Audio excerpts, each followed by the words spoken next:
How's the application called? Because it's not Windows Terminal, right? Yes, it's Terminus. Let's. Terminus. I don't know that one. Terminus. Terminus. Yeah, Okay, first cool. link it is already the one. All right. Yeah. Pretty good. Well, I already learned something new before you even started, so.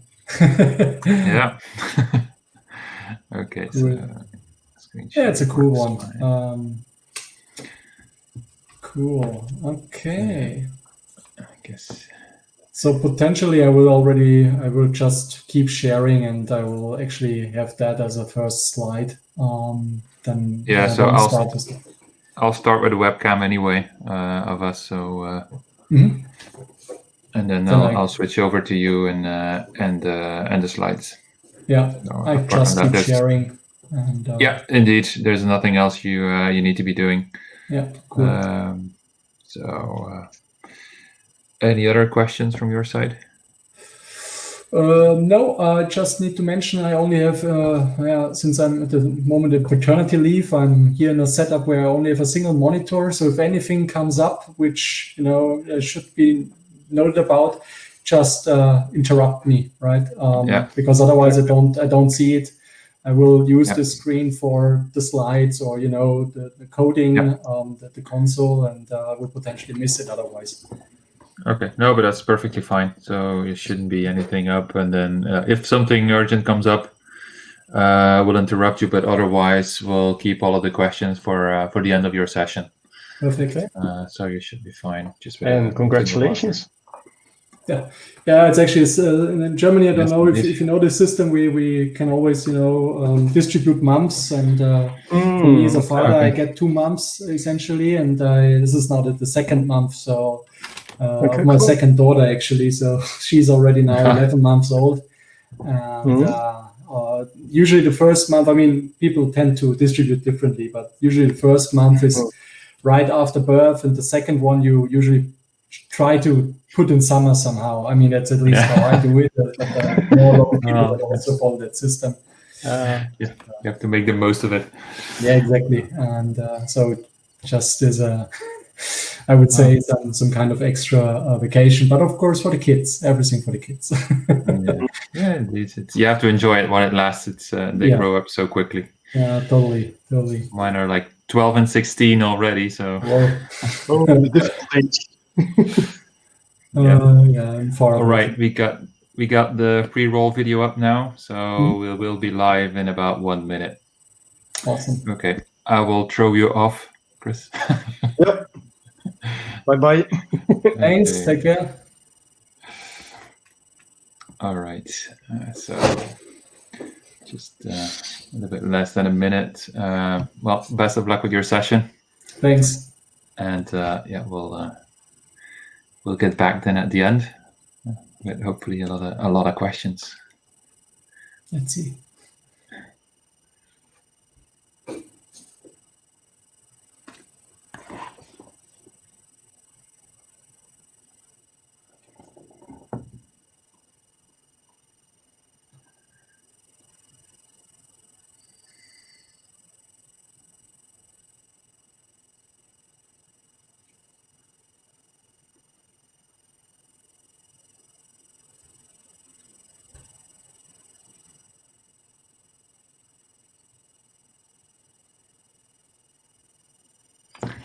Welcome back in track 2 of Virtual Azure Community Day. We are in this track is the last but one session.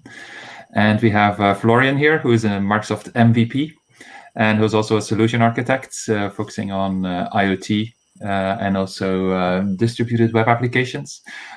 Interesting topic, microfrontends. I've heard all about, and I guess everybody's heard about microservices. But like microfrontend seems to be something new, especially to me. I'm really interested in what you're going to talk about. So with that, Florian, and I'll hand you the floor and enjoy your session. Thanks. Yeah. As I said, interesting topic. many haven't heard about this new kind of front-end architecture style that, let's say, came up in the recent 3 to 4 years. The term Microfrontends was coined. Now, in the last year, we've seen a lot of let's say, tendency towards using and leveraging this technique. And in this session here, I want to show you what it is, how you can use it. I mean, there are many different ways how to implement it. I will show you one particular way that we think is a good solution, and also how to run it on Azure especially. I mean, this is the Azure Community Day after all. So let's jump right into the session. First, a quick introduction to myself. Thanks already for introducing me, but again, from my side, hi, I'm Florian. Always a little bit impersonal doing that online, but yeah, I think there are also advantages, so we can reach many more people, and the session is already recorded. I think we should also be thankful for having these kinds of solutions today. As mentioned, I'm a solution architect working at a company called Snapshot. We are especially busy in the areas of IoT and digital transformation. Here we are doing consulting, we are doing development. We really try to come up with architectures that scale. And in this context, I found, let's say, a quite interesting challenge a couple of years ago, how to make front-end applications like what we have in the backend today, that they can be composed and easily scaled up, not only, of course, in use, because that was already given somehow, but also in development, and that they grow quite organically and naturally. Besides my work at Snapshot, I'm also doing a lot of open source. The solution I'm going to use for demonstration purposes as a kind of reference implementation is also open source. More about that later. Other than that, as already mentioned, I'm a Microsoft MVP, originally coming with a background in C#. You may have read some of my articles on the Code Project or various other community sites. But enough about me. Let's just jump right into the topic, and I want to motivate that a bit. Let's start with a system architecture example, as it is done quite often these days. Well, the, let's say, educated eye will already see that this may have to do something with microservices. Don't get me wrong, I'm not saying everyone should do microservices. I'm saying just this is how many at least mid to large scale systems are architectured these days quite often. Of course, there's nothing against a good old monolith if it fits the purpose, the best you can get. But let's just focus on this picture. So let's say we have a couple of services. There may be some services which only play, let's say, an auxiliary role. There are utility services like X and Y, and there may be other services which are more exposed in the front row, like A, B, and C. And what's the advantage of that? I mean, ideally, all of these services have their own purpose, and these are usually scoped around the business capabilities. They may be developed by autonomous teams. So you as a product owner, you could say, oh, this is my team. Now another product owner says, that's my team was creating another service, and they don't step on each other's toes. So this is quite cool because you now get your own development and deployment life cycles. They are ideally loosely coupled, and also another advantage, they are technology independent. So you could say, oh, my team, they are real Go specialists. They just write the service in Go.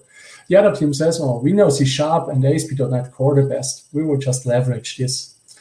Of course, you need to be cautious with that too, because at the end of the day, the question comes up, who maintains this? If there's a team just coming up for, let's say, a single job, and then they create the service in Go, and no one else knows Go, and now these guys need to maintain it, that shouldn't be the situation. But let's leave the challenges of microservices out here, just to be aware of them. The front end on the other side is usually just a monolith, right? Even if we have this split that is seen quite often today, where we say, oh, we have our front end, maybe just a single page application, maybe it's still server-side rendered, whatever. And we have our whole backend system, maybe there's a gateway, whatever, but in a nutshell, it's this picture. We usually see that the front end is still this one monolith. And again, there's nothing wrong about it, because what we get here is an integrated and consistent user experience. And at the end of the day, that's essentially what we want from a front end, right? We want that it can be just leveraged as it is. It always feels consistent. It feels as it was made out of one hand. And essentially it was one big team there. Now, this team that grows, maybe there are some satellite teams here, whatever it is, the life cycle gets complicated and the releases tend to get larger. But if we have the situation, how can then applications be really developed? Let's see first how operations, for instance, in the continuous integration and deployment, really work in the architecture that we've seen. So let's suppose we have our code in Git, and then we have a standard pipeline that, for instance, starts some build job, maybe with a C# compiler, and creates an artifact. That artifact then produces a Docker container, and we have that for each of our microservices. Now, for the front end, it may be a little bit different, right? We don't use here C#, we may use something like Webpack or another kind of bundler, or maybe it's still server-side rendered, and at the end of the day, this will be quite similar. Nevertheless, what comes out here is one single thing. So we have all these artifacts for each of the backend services, and then just one artifact for the front end. And all of that may run like in a Kubernetes cluster. It may run different kinds of orchestrators. Whatever the underlying platform is, doesn't matter at the end of the day. The important aspect here is, again, just one line here for the front end, multiple lines for the back end. Okay, so we got the larger deployments on the front end. Now, how can then really large web applications, like for instance, the Azure portal, I know, old screenshot, but nevertheless, you get the idea, be developed, right? And you may know that there are even preview versions of that. There are even features you only receive if certain flags are enabled for you, or if you are, let's say, a special kind of user. So how can this kind of dynamic approach, where you get a single page application, but not everything is already in there, be efficiently developed? Now you may argue, okay, an application like, for instance, the Azure portal, or also something like Azure DevOps. These are applications from Microsoft. They have huge engineering teams. How can, let's say, a company with limited resources that is not maybe focusing on, just some engineering effort, but actually wants to deliver something else, some value to, at the end of the day, create a similar solution? So something that obviously can be composed, doesn't have this one giant thing that grows and grows and grows and makes you slower, slower, slower. And as an example here, I use a German company that, already came up with a solution here. I could, let's say, place dozens of other pictures. But what we have here is a customer portal developed by the engineering team of this company that actually uses exactly the approach that I just mentioned. So you can introduce new functionality without, let's say, having a release of the whole single page application. So for instance, this thing that we see at the software center, where you can then select different software, you can download it, completely different feature developed by its own team, independently deployed, and that's the most important aspect, only rolled out if this feature is relevant for you as a user. So if you are a user that doesn't have any of these devices where the software runs on, then the software center is not shown for you. I mean, even better, it's not even rolled out to your browser. So there is no if statement, nothing there. It just doesn't integrate, so it doesn't show up in the menu here. It doesn't show up as a page. It doesn't load, and that's quite important. So now I just described a little bit, or pitched, what we are after. We are after the modularity of, let's say, microservice architecture that still delivers kind of a user experience that you may want in the end. Plus, of course, all the benefits, again, like independent deployments. And you guessed it already, this is all in the context, of course, of this microfrontend architecture. So how does it look from a purist point of view? Again, let's start with the backend. We have our services here, now a little bit simplified. So only, let's say, one layer of services. And we could say for each of these services, we just place a frontend in a new dedicated service. So again, this could be as simple as just having now for these 4 services in the backend, 4 web servers, and each web server just delivers then the frontend. So we get 4 URLs, maybe we have a gateway also in front of that, and it would be just a single URL, whatever it is now. We're not going into detail here, but what you should realize is this is a really purist point of view, because no one wants just to duplicate that. I mean, the simplest case is that instead of getting XML or JSON responses from the services, you would get just HTML. And essentially, we are back to the web before we made the split between backend and frontend, and we would have microfrontends. But again, they are not really, let's say, feasible from the user's perspective, because we don't say, oh, by the way, you want to see our catalog? Go to this URL. You want to start a checkout? This is a different URL you need to go to. That's actually not what we want. We want just a single URL. You're there, and everything just looks as if it was just one application. Right. I already mentioned in the beginning that there are really various ways how you can do it. I wrote a couple of articles on the topic. Below is the URL for one of the articles. You don't need to copy it. I will share on my Twitter account later on the slides. Then you can see it. Otherwise, just Google it. Just to show you 2 patterns here, 2 extreme patterns. One pattern is the standard reverse proxy pattern. What that means is that you really have, as I just mentioned, different servers. They may be just different Docker images, whatever. They may be just different static sites.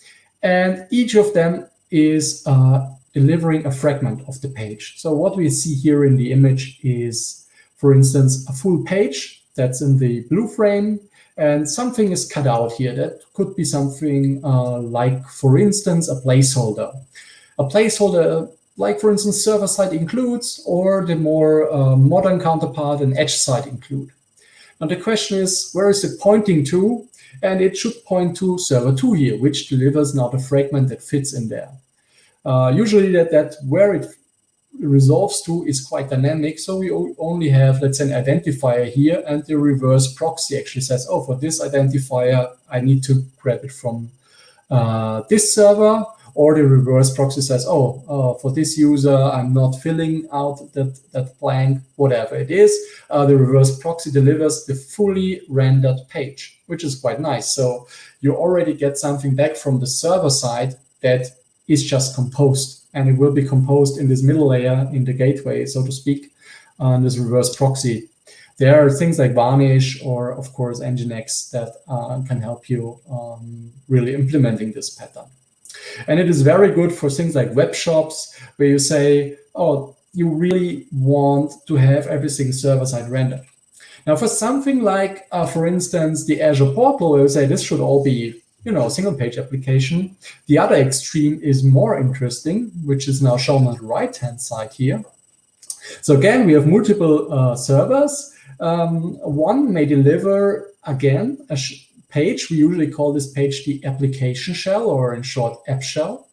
And that's just a tiny thing, HTML, and then a carrier script, such as JavaScript. And when this page loads, this JavaScript will now start the loading process from server 2. And it will get additional fragments, for instance, additional scripts, or I don't know, could be also some locations for instance, iframes, could be also, I don't know, templates, etc. So whatever you in your implementation imagine could be useful here. And now it starts mounting this thing, and suddenly this all flows into the page, right? So at runtime. And there, of course, are hybrids and all kinds of patterns that are in between these extremes. And you already guessed it, since I just fly over them, that I will present a different pattern in this talk. Because what we are after is something like the sweet spot solution here, where we say, okay, there are the microservice aspects, the purist point of view, where we say, okay, you just create a single server for all of your backend services, and that delivers then something. And then there are, of course, these aspects of a monolith approach, where we say, oh, everything is already figured out. The architecture boundary is fully given. The user experience is consistent by definition, and we want to preserve this. And we think that there is really this intersection where we say this is a great solution for microfrontends. It may not be the right solution for everyone, but in most cases, this is a solution you can just take. Now, for this solution that we call a modular distributed web application, we want to have the following features. The business capabilities should be modeled as independent modules. Again, that's come from the microservice point of view, where we also said a service represents also a business capability. We want to leverage loose coupling, because only in a loosely coupled world you can infinitely scale. If you say, oh, this thing comes right away from that microfrontend, then you lose, because you can never activate this one microfrontend without the other. You have now a strong dependency, and that cannot be just easily replaced with some other microfrontend, or really get growing, because you always need the cognitive load of knowing all the other things you depend on. So in order to be fully independent, loose coupling is key. Shared architecture foundation, it's quite important. So things like authentication, authorization, they should be somehow centrally modeled for you. You don't need to reinvent the wheel on these, let's say, cross-cutting concerns. They should be given for you. And that way, you can also say, well, a cross-cutting concern could be the user experience, the UI that you model. If you do that, then you get out of the box consistent UI and UX. Usually that works by sharing something like a pattern library. And finally, developed by independent teams. Of course, it's not necessary. You could still say, oh, module 1 and module 2 both developed by the same team. No hard feelings here. But it should be possible that there are two teams and they just independently create modules. So again, loose coupling comes here and is quite crucial. Distributed always means this is great on slide and difficult to realize in practice. Distributed systems always mean there is some trouble, for instance, in debugging, and we will see how we can solve this for our proposed microfrontend architecture. So coming back to the picture that we've seen, the purest point of view, where we say, oh, we got these 4 front ends here that we created, and we just call them micro, and they somehow need to be stitched together by, for instance, a reverse proxy. How does this picture change with this sweet spot that we just identified? Well, we place it now in the boundaries. We have now this core and common capability layer that also comes potentially with some shared libraries and what I just explained with the pattern library. Also note that we went from application symbols to boxes, which means these are just like modules. So in a nutshell, you could say this is something like a plugin pattern, just with a little bit, let's say, more web-like approach. And we call it still microfrontends, and you will see why we do that. Great. So the app shell gets now quite a lot of responsibility. All the cross-cutting concerns come in here. The benefit is that we can focus in each of the microfrontends on the real business capability. At the end of the day, what's crucial, of course, but that's not about this picture, that's just a general remark about micro something. Domain-driven design is key. Only if you really put some thought into how you break up your domain and what really goes into, for instance, one service and now one module, and there isn't a necessary one-to-one relationship. So really it's about what kind of features do we want to transport? What does that mean? What is the target user group? things like that. And they will define what functionality will be found in the module, as they would define what kind of functionality would go into a service, right? So this kind of thinking is really important. First demo, I think good in time, so let's spend a minute on this one. Here I have something that we have created. We call it a demo portal. It's an internal one, but I think it's always great for showing what this architecture can really give you. Now, I just loaded this application. You see it shows a loading spinner quite briefly. You can do it again. That's because the JavaScript for the application shell is loading. Once it's there, it then fetches different things. Like, for instance, it fetches data for now these tiles on the dashboard. So far, so good. If I click a link, like for instance, this timesheet here, I enter it and it feels almost instantaneous. There was, if you realized it, maybe now with the vacation tile here, there was a slight delay. And that's because all the pages, of course, they're also lazy loaded. So only if you need them, we load them. And you can see that also in the network tab. So let's start again. Let's clear it here. I make it a little bit larger. So I pressed here and you see now page whatever with JS was loaded. Go back here, I go in, there's nothing new. That's because, yeah, once it's there, right? Now the user in this current session that I have here in the browser loaded the page and nothing to do anymore. Same, of course, here, I click, I also have this page lazy loaded. So all these things just work. Now let's restart the application again, because what is important in all these calls, most of these calls are just, fetching some static resources and nothing really wild here, but there's some call that is really interesting. We will get into that in a minute, but I already want to give you a glimpse on that. This is the call to the so-called feed service.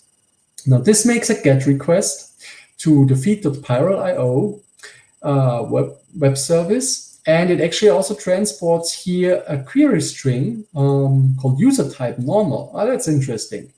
Now, what's the response here? Now, the response is a list of items that we see, and we get here 4 of these items. So what is an item here? Actually, these are the microfrontends. So I get more or less a metadata response that tells me, oh, there are now for this user, the following microfrontends. So there's, for instance, this post thingy, there is this customer portfolio, there's timesheet, there's vacation. They all have some version, they may have some description, but most importantly, they have a link, right? And the link leads to some JavaScript. These JavaScripts are then loaded here. So that's the entry point to each of the microfrontends. Now, the interesting thing is, that's of course for demonstration purposes, I can change this query parameter just by setting here something in the local storage. So setting the user type to boss, can just pretend I'm the boss now, would actually remove this vacation tile, also remove the my vacation here from the footer. Now you can say, oh, there's some if statement somewhere, right? That is related to the local storage. But if you look at the feed service metadata response, you will see it's now not 4 objects, it's actually just 3. And there is no more vacation that wants transported.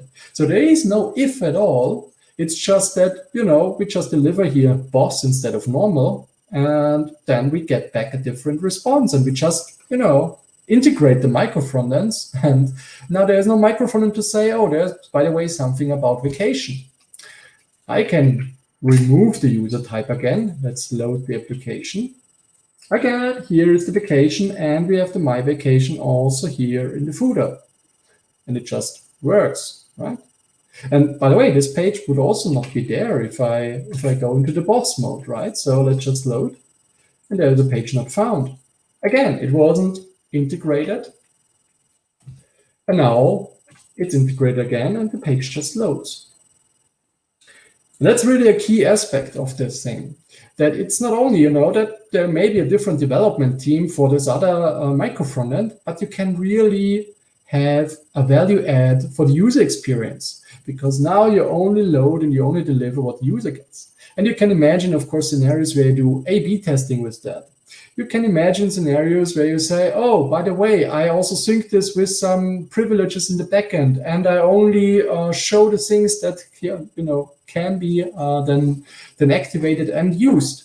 So no more if statements in your front end that get unaligned with the backend things. You can always align them, and it's very easy. It's very easy to scale as well. So that's the user experience we are after, the end user experience, right? And for us, that's always quite important, because it shouldn't be only, let's say, development needs that drive this innovation. It should really be about the end user. If for the end user there's nothing good in it, then don't do it. If it's almost the same, but it's so much simpler for development, then yeah, okay, then let's do it as well. But if it's for both sides quite good, it's for the user good and the development can scale as well, then I think we have a win here.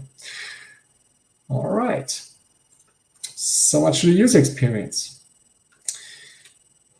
So what are the principles and challenges that we try to follow in this kind of architecture that we outline now here in this micro front-end pattern, where we say we have a strong app shell and then these modules? We say quite important principle is first-class development experience. It should just be easy to set up a local dev environment in minutes. And that doesn't mean creating an app shell, because that's actually not something that you do every day. But you as a module developer, you should just be able to say, oh, I want to create a new module for this application shell. And it should be easy to go without, installing an emulator and installing this, and that. You should just, and your custom ID, no, it should all just be your standard things that you're used to. Simple. If you want to have this setup, you also may want to have a comprehensive development tooling, for instance, having templates, defining, for instance, oh, this and that thing should always be in my modules. You should be able to do that. Likewise, you should be able to, of course, do the development in a distributed way, that you have really independent teams. I think that is fairly obvious from what we talked so far. On the agnostic part of the use technology, I also think you should be able to support, not have it out of the box, but at least support multiple frameworks, meaning that, let's say, half of your team uses Angular, the other one React. Of course, the best solution is they go for one or the other, right? Consistency is key. But nevertheless, if you say, oh, that is, we will always have these two languages, or maybe, oh, there is a migration, but it will take some time, it should be possible to just let these different frameworks, play nicely together. And yeah, we want to have, let's say, some support for some backend services. So that, for instance, you can really leverage things like dynamically loading these modules or some other data quite simply. And these are some of the core principles, but there are also some challenges to actually bring to the table. So how does this high-level architecture then look like? Let's say we have our user. User opens our application in the browser. The application shell is delivered. And then the application shell grabs these modules. And the modules, they actually come from the feed service in the metadata response. And then this metadata response may link now to, some module storage. We will see, of course, that Azure CDN or some blob storage that is underlying there are great targets for these services or storage systems. Right. How do we publish, or in general, scaffold and have the whole development cycle? Well, there may be some command line tooling here that just nicely integrates in whatever you use. For instance, VS Code, Sublime Text, whatever. That's, let's say, the wanted picture. Let's see in a minute how we go on. Just one remark beforehand. There's always, let's say, kind of a leveling between, how micro do you want to be? Is it already serverless? So in general, of course, serverless means that the runtime is already baked in for you, and you always create in the shell of this runtime. So let's think of AWS Lambda. Not all the languages work there, of course, only the ones where Amazon, for instance, create the runtime. The same, of course, true for Azure Functions. So we support, for instance, some versions of ASP.NET Core. We support, of course, a JavaScript runtime. There, it's always not so hidden what it is. I mean, it's essentially just some nice convenience layer on top of an app service. But nevertheless, at the end of the day, it really means we already are running in a predefined runtime. And that has some advantages to microservices because the resource allocation is just much less. Instead of having a full Docker image that now comes with its maybe own operating system on top, and then you define how the HTTP service is done. Well, you now just need to switch, let's say, the underlying DLL and you keep the same runtime. So very resource protective. And we think there's something like this also for microfrontends, and we call it siteless UIs. And what we just saw is actually a siteless UI, and we will see in a second why that is. Just to go over the list to see the similarities, you can develop in a standard IDE. So for instance, for your Azure function, just open a standard IDE like VS Code, and you can develop that because it's just C# at the end of the day, right? And all the DLLs and everything is defined. Same holds true as we will see for our siteless UI. You just develop in a standard IDE. It knows React, it knows TypeScript. Great, you could just go ahead, right? You have all your dependencies in your node modules, as you know, and the IDE knows too. So great. You can't run it directly because, at the end of the day, the runtime is given when it is deployed. So you need to have the same here. So how is it done? You usually run it with a so-called emulator. We will do the same here, which will be quite interesting. We'll see that in a second, because the emulator already comes with your application shell, which makes it a non-installable. It's just there. You have loose coupling. Oh, yeah, okay. I think that should be clear at this point in time. We always provide some kind of manifest. We will see that. So you need to describe your microfrontend. We've seen that transported already with the feed service. And you deploy without the runtime, of course, because the runtime already, that will be deployed with the app shell. And therefore, what you get when you deploy, instant availability. There is no service, no Docker image that needs to spin up or something like that. It's just there. It's just some static resource. It just updates the metadata response from your feed. We will also see that. So if you want to, you can say what we're actually seeing now is a talk about siteless UIs, but still, let's just say it's a very similar thing to serverless, and therefore microfrontends is still our ballpark here. So how was it then realized? As already mentioned in the introduction, we created something, an open source solution that is kind of a reference implementation of this framework. And we call this Pyro. And these are the URLs for it. It's on GitHub. The version 1 is about to release the end of this week, so it's a great coincidence. But actually, we have some customers in production on this thing, actually since quite a while. So all this customer is running already since before we actually came out with Pyro, so it's quite good.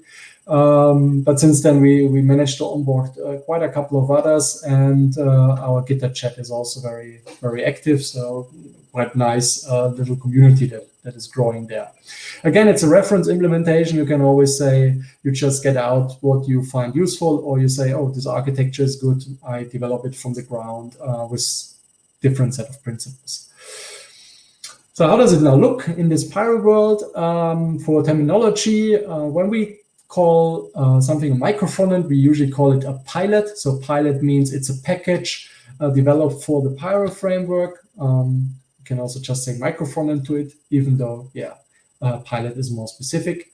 When we say application shell, we usually refer to it as a Pyro instance. So that's just an application running Pyro. And the command line tooling is just called the Pyro CLI. And that being said, what we now see is we have a feed service that has different layers, has already a very nice rule engine in there, some features, an API key management for publishing, and we run on a CDN all the modules. Right, so this is all spawned up in Azure. So we have, for instance, for Pyro instance, we usually recommend using either, some static storage there. I don't know, the new thing that already does everything for you under the hood is Azure Static Site. We will also see that in a second. And for the rest, of course, let's say more or less standard these days on Azure. Of course, a little bit of DNS here. And then routing, depending where you go, either into a Kubernetes cluster where we have feed service instances running, or of course to an Azure CDN where we have our module storage wired up. And that's about it. So this is how we actually lay it out. And at the end of the day, it was all done because Pyro doesn't actually say you need something on the backend. You can do everything just with static storage. It allows you to also do server-side rendering, but it's more an advanced use case that you can roll out. We don't necessarily use or advocate that aggressively. So we always say we are in the space of single-page applications / tools, portal-like applications. Right, so how does now the development of an app shell look like? Let's start in the console here. So what I did is I have a little folder called Pyro Playground. I created a new directory in there called VACD demo shell. And in there, I just run one command, an npm initializer for a Pyro instance. All I said is for the bundler, I just want to use parcel. It's a zero configuration bundler, quite a nice thing. And the -y just says, don't bother me with any questions, just take the defaults for all the other options. Now using that, I started already VS Code. I tried it out once. Everything seems to work well. It built in a little bit more than a second. And let's maybe start the live debugging process.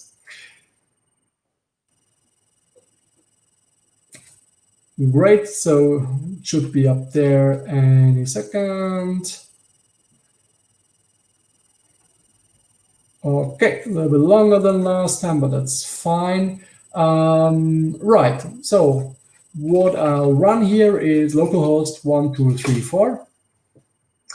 And now I'm in my application shell. Now that's the default template. It's just there to give you a head start. Otherwise, it would all be white and we wouldn't see anything. Now looking at that code, what we created is a source folder, package.json, tsconfig, so everything more or less standard for frontend project. We have an index.html that wires everything together. It's essentially empty. Again, it's client-side rendering. We will render everything into this diff-id app. And our entry point is this index.tsx. So Parcel, the bundler behind, will pick up this file, will find out what are all the dependencies, and we'll create one JavaScript file. It's actually here in this dist folder. We see there is a JS file, and this thing then looks a little bit different, but you get the idea. Now, I said that this is a default template. Again, you can modify everything here. So the most important thing is that we tell it kind of a layout. So this is React under the hood. So what we say is give us some components for instance, your generic layout or specific things like your menu bar or whatever you want to. And we just wire it up. Of course, in your generic or grand scale layout, you can just define where these different pieces should be located. But that's about it. You define how errors are handled. They're now handled visually. Should a toast pop up, or do you want to render something? What should be rendered and what language, etc. But the most important thing that you define in here is where these pilots, where the microfrontends are coming from. So that's the feed service, right? So we call the fetch with this URL. That's the empty feed. That's empty. And then we just get the items out there. Now, I mean, you've seen that response before. Now, the nice thing is I can just change that to, for instance, our sample feed. Let's just do that. And it now already gets some of these tiles. That's quite cool, right? Also, somehow I now have a couple of menu entries here.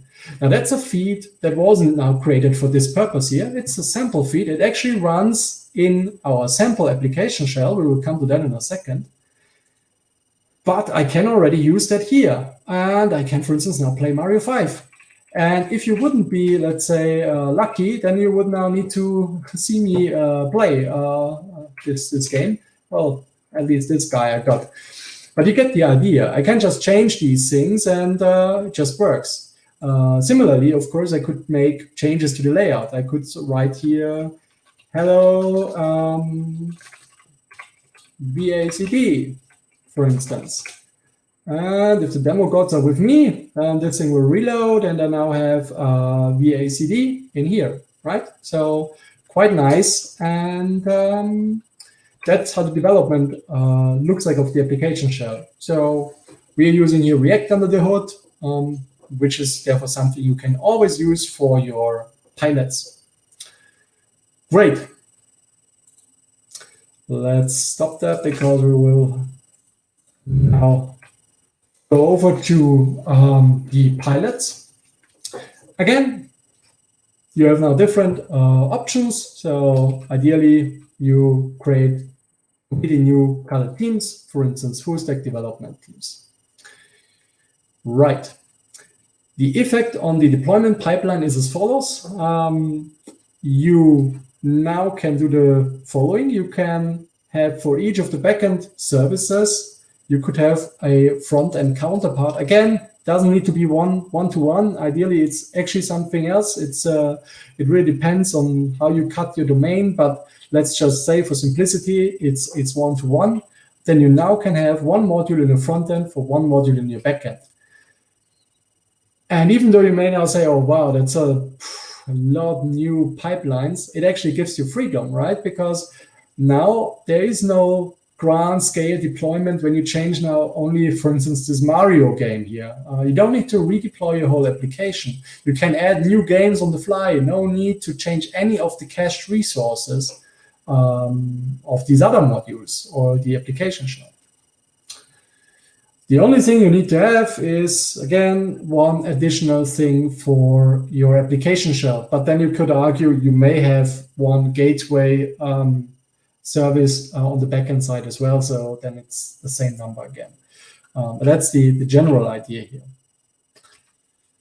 How it looks then is quite nice. So that's an example here from one of our projects that we have as a customer.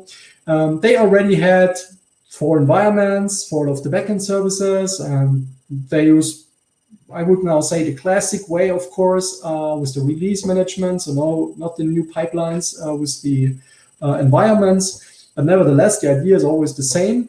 They had this already with the backend services, all Dockerized, of course, and they could just, deploy whatever version, make rollbacks, see visually what version is deployed where. And now they can do the same with the front-end features, which is quite awesome. So a product owner can go in here and could say, oh, wow, now this release for the 060, oh, that's currently in all environments except prod, and prod is still at 044. So we need to do something here. And that's really something fundamentally really strong, really useful, because you don't have now 2 different systems. Well, from the point of view of a product owner, for instance, it's always the same. It doesn't matter if it's a backend service or front-end module. It's always the same screen, always the same way how to approach things. That it's under the hood, of course, different. One is Docker image, other is, let's say, a pilot. doesn't matter. It's the same thing. Cool. So let's create a module and let's deploy that. I know I'm going a little bit faster right now, but I still want to leave room for questions. So here I created also a pilot. So how does that go? I just said npm init pilot this time. And I gave it 2 arguments. Again, the bundler was set to parcel, but the crucial argument was source. I set this one to sample Pyro. The source is actually your emulator, your application shell that you want to develop against. So here we want to develop a pilot that I called Room Planner for our sample Pyro application shell. Let's start that. Let's see what we scaffolded here. Looks quite similar to the application shell, but you realize there is a lot less here. We don't have an HTML file. We only have this index.tsx actually, and that's it.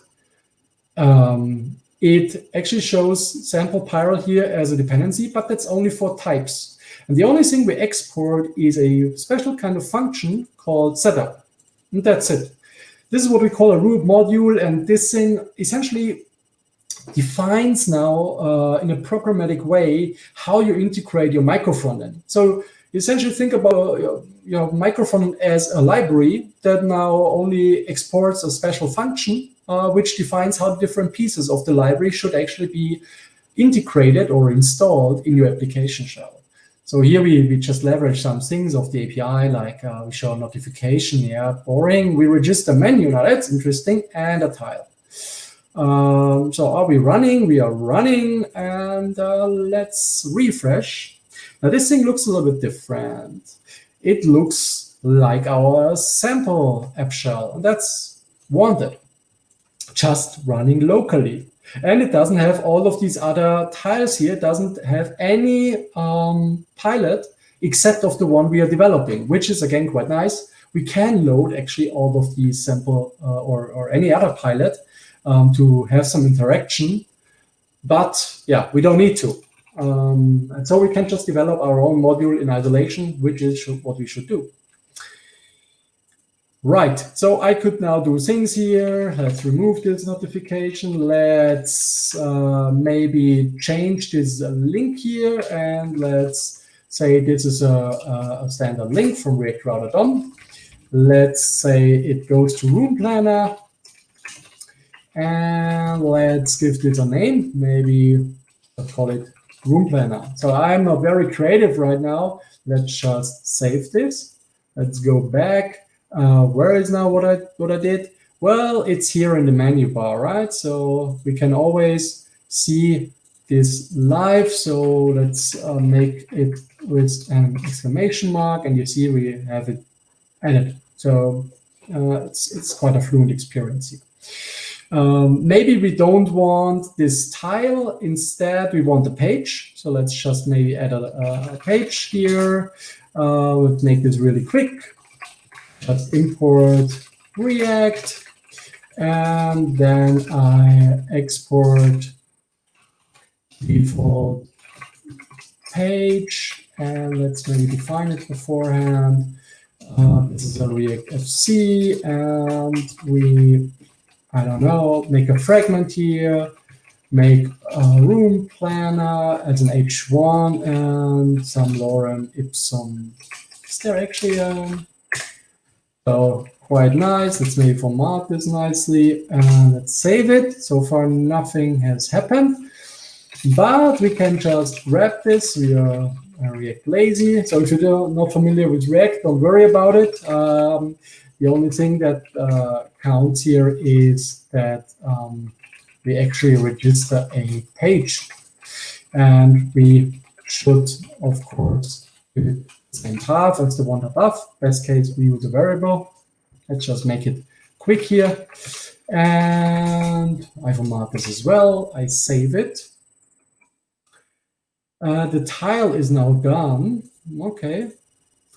page not found, room planner. So I made maybe a mistake. So this is always a good sign that we should already start with a variable. So let's call it URL.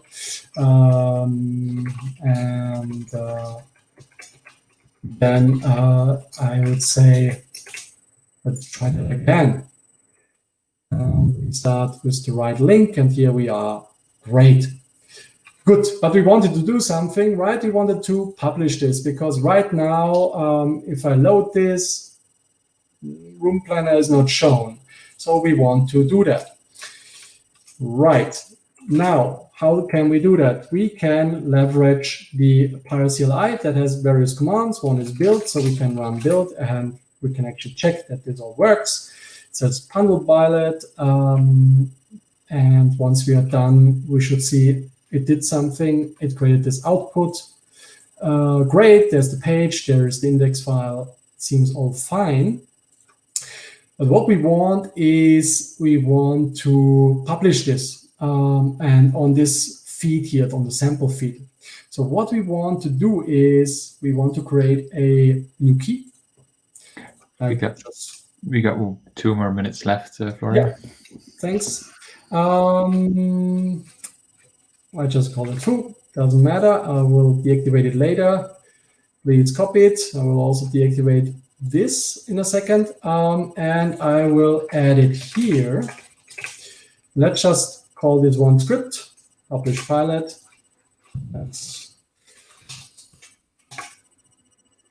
Hope I didn't make a mistake, but so far it looks good. It's running, it's bundling it again.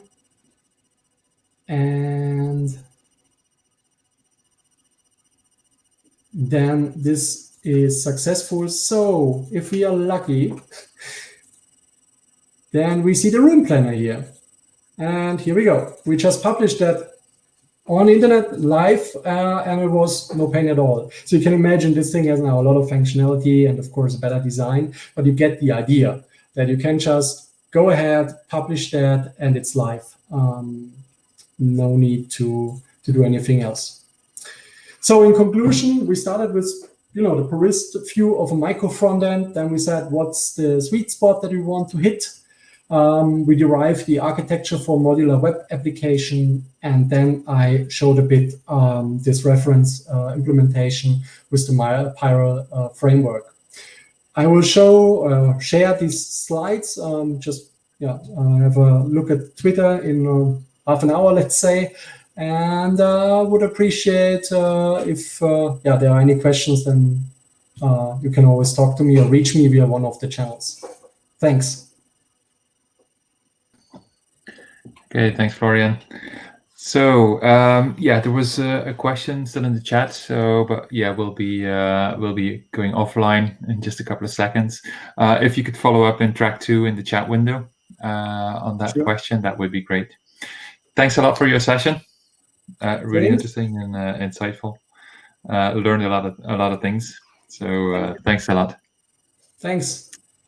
Have a great session, the last one, okay. and enjoy the rest. Thanks. Okay, you too. Goodbye.